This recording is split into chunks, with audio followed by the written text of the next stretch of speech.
Okay, क्योंकि last class के अंदर हम लोगों ने रिलेशंस को देख लिया, रिलेशंस के अंदर टाइप ऑफ रिलेशंस भी हम लोगों ने देख लिए। अब टाइप ऑफ रिलेशन में सबसे इंपॉर्टेंट है इक्विवेलेंस प्रूव करना। या कई क्वेश्चन होते हैं कि चेक करो इक्विवेलेंस है या नहीं, तो उसके अंदर अगर मान लो सिमेट्रिक नहीं है या रिफ्लेक्सिव नहीं है या ट्रांजिटिव नहीं है तो हम लिख देंगे इक्विवेलेंस भी नहीं है। बट कुछ क्वेश्चन आते हैं जहाँ पे लिखा होता है कि show that it is equivalence.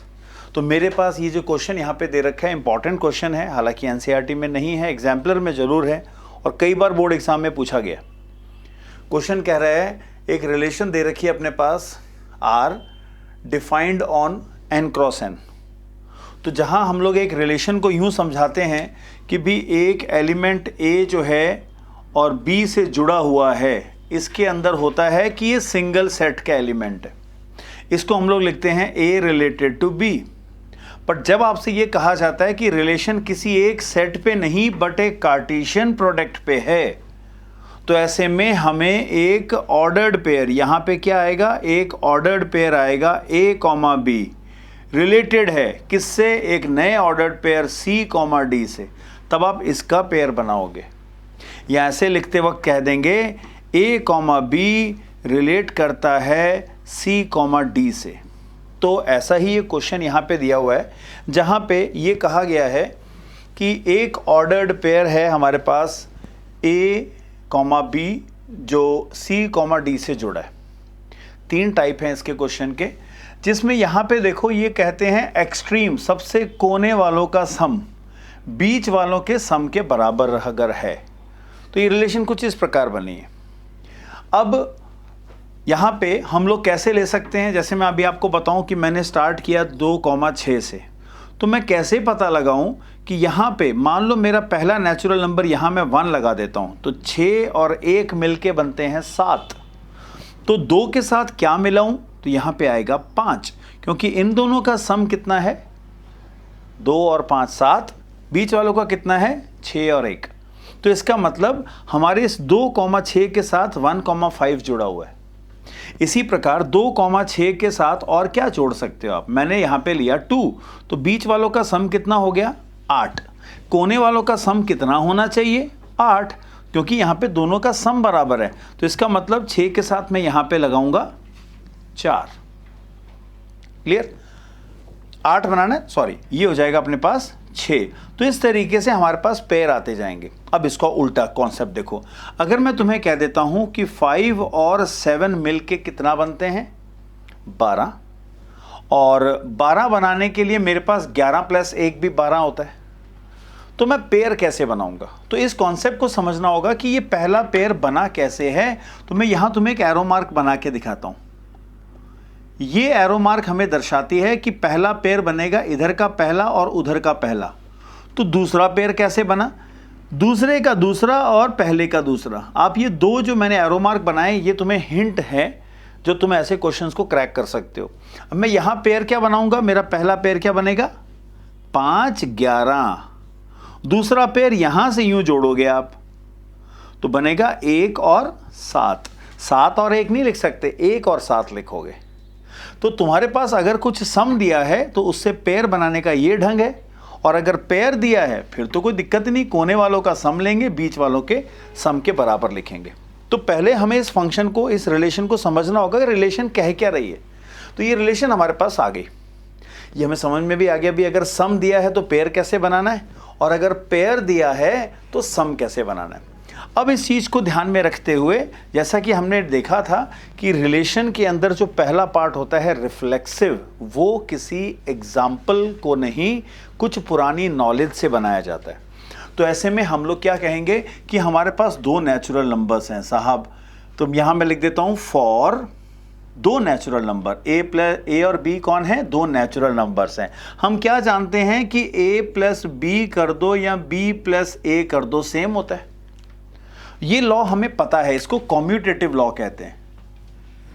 सो इसका नाम हो गया कॉम्यूटेटिव लॉ, किसका, ऑफ एडिशन।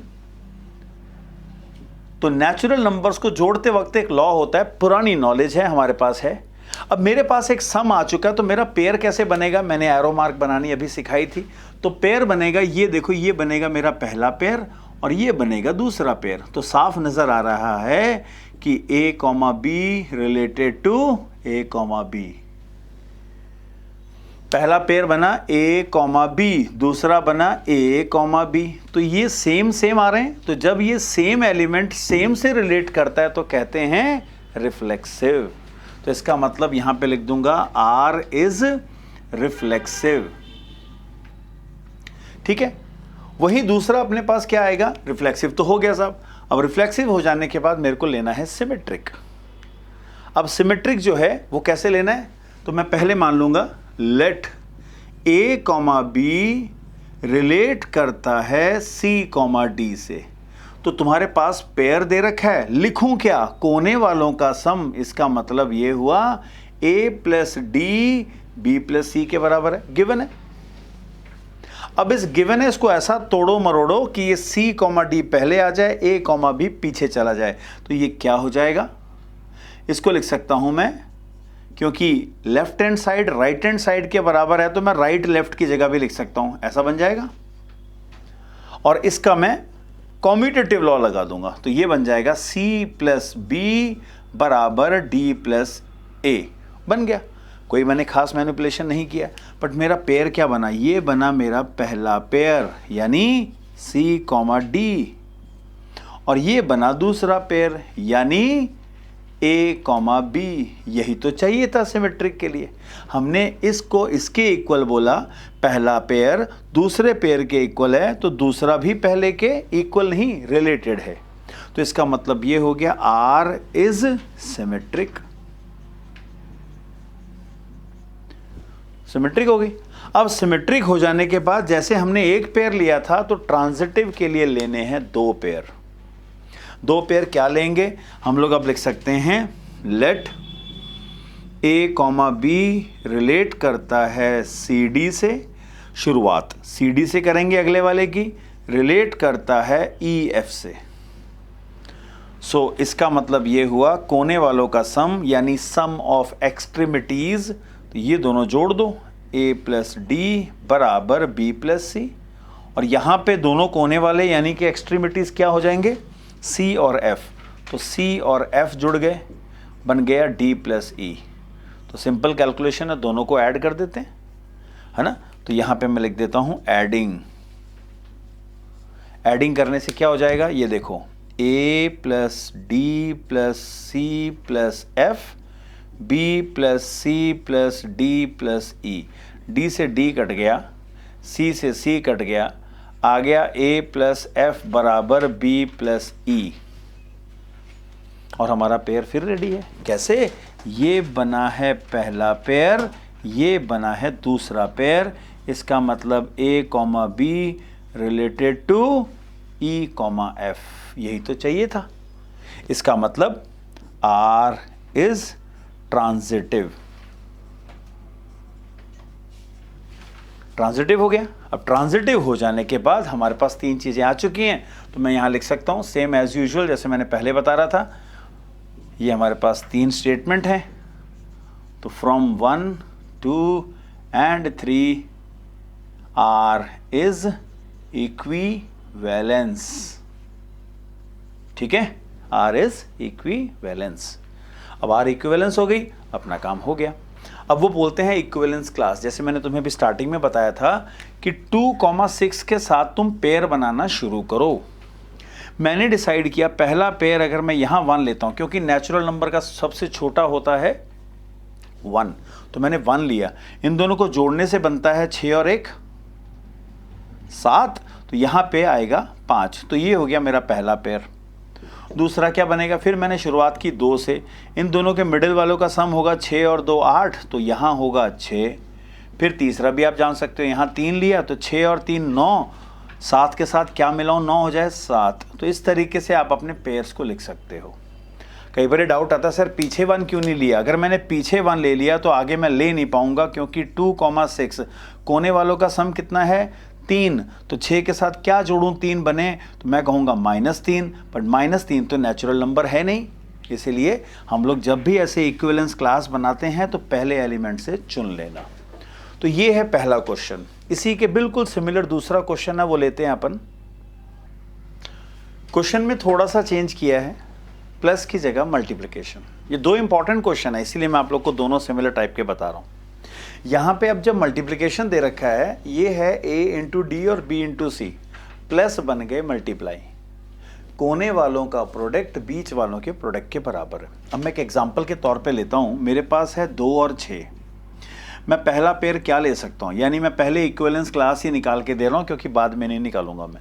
अब यहाँ कितना हुआ, मान लो मैं इसका पेयर बनाता हूँ। मैंने लिया पहला एलिमेंट 1, दोनों का मल्टीप्लिकेशन कितना होता है 6। तो आपने कोने वालों का भी मल्टीप्लिकेशन 6 लेना है, तो यहाँ पे क्या आएगा 3,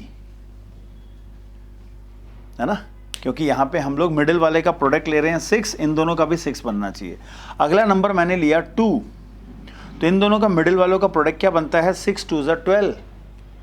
तो 2 के साथ क्या करूं यहाँ पे, तो 6 आएगा, यानी खुद के साथ भी पेयर बना रहा है ये। अब मान लो मैंने नंबर ले लिया 3, तो ये इन दोनों का प्रोडक्ट कितना होता है 6 3 = 18, तो 2 के साथ 9 मल्टीप्लाई होगा तो 18 बनेगा। तो इस तरीके से आप अपने ऑर्डर्ड पेयर बना सकते हो, और इन सब की कलेक्शन को अपन क्या कह देंगे, इक्विवेलेंस क्लास।